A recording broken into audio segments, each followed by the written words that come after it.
U.S. hiring slows as Delta variant weakens travel, and tourismAmerica's employers added just 235,000 jobs in August, a surprisingly weak gain after 2 months of robust hiring. In the clearest sign to date that the Delta variant spread has discouraged some people from flying, shopping and eating out. The August job growth the government reported Friday fell far short of the sizable gains of roughly 1 million in each of the previous 2 months.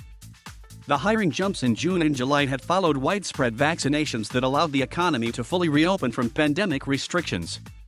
Now, with Americans buying fewer plane tickets, reducing hotel stays and filling fewer entertainment venues, some employers in those areas have slowed their hiring. Still, the number of job openings remains at record levels, with many businesses eager for workers, and hiring is likely to rebound in the coming months. Even last month's modest job growth was sufficient to lower the unemployment rate to 5.2% from 5.4% in July.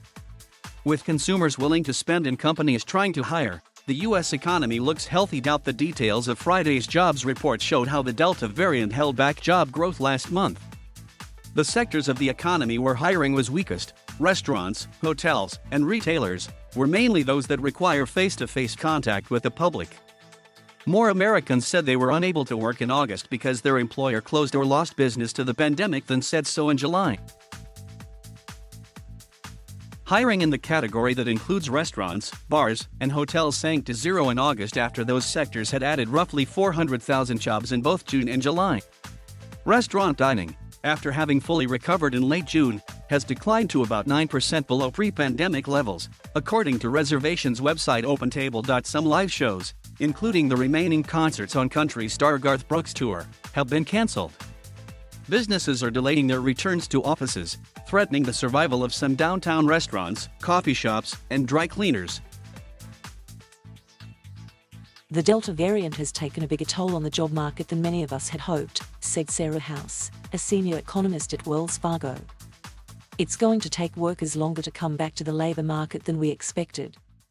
As a consequence, many economists now predict that the Federal Reserve won't make a long-awaited announcement that it will begin dialing back its low-interest rate policies until November or later. The August jobs report slams the door on the prospect of the Fed announcing a pullback when it meets later this month, House said. Fed Chair Jerome Powell made clear last week that the central bank would begin to reverse its ultra-low rate policies later this year if the economy continued to improve. A lack of available workers remains a major hurdle to robust hiring. A few months ago, many economists had expected a fading pandemic to encourage more people to resume their job searches. Worries about getting sick on the job would fade, they hoped. And as schools reopened, more parents, particularly women, would return to the workforce. So far, that hasn't happened. But the demand for workers remains strong. The job listings website Indeed says the number of available jobs grew in August.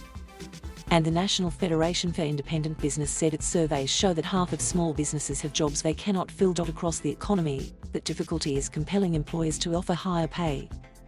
Average hourly wages rose a robust 4.3% in August compared with a year earlier. Walmart announced this week that it will hire 20,000 people to expand its supply chain and online shopping operations, including jobs for order fillers, drivers, and managers.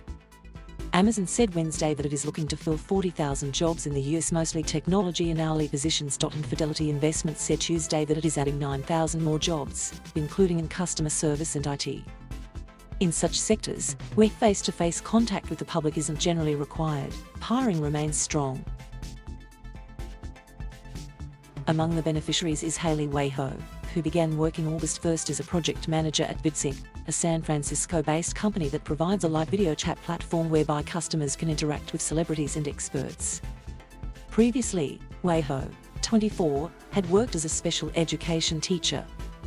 But she felt burnt out by online classes. COVID gave me the excuse to try something new, she said. Jonathan Yarnold, CEO of VidSync, said the Delta variant hasn't affected his company's plans to add 20 to 25 jobs.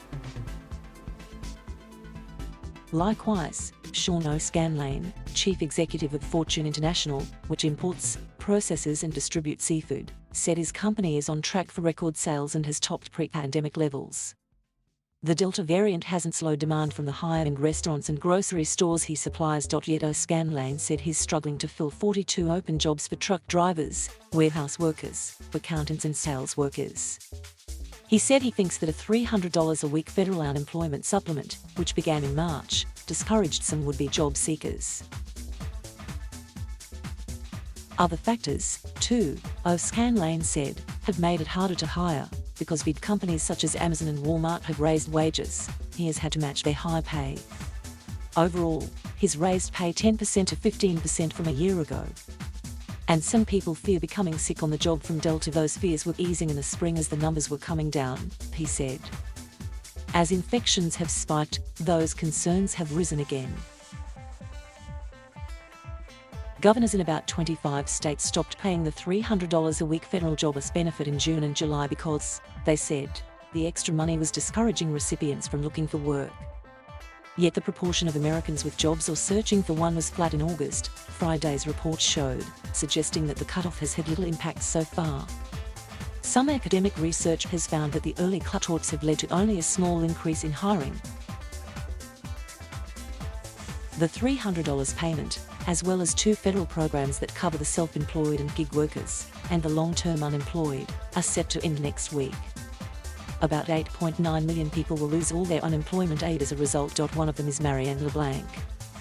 A live events designer, LeBlanc, 58, lives in Las Vegas, where she used to oversee huge corporate displays at conferences such as the Consumer Electronics Show. Once the pandemic hit, all that work dried up. LeBlanc recently accepted a 9-week temporary job that will require her to fly to several cities, many of them with high COVID counts, which she is reluctant to do because she has lupus, which weakens the immune system. She is also interviewing for a permanent job, but she has seen previous opportunities fall through. She fears losing the home she rents once her jobless aid ends.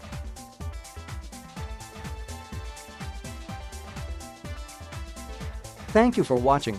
Please subscribe.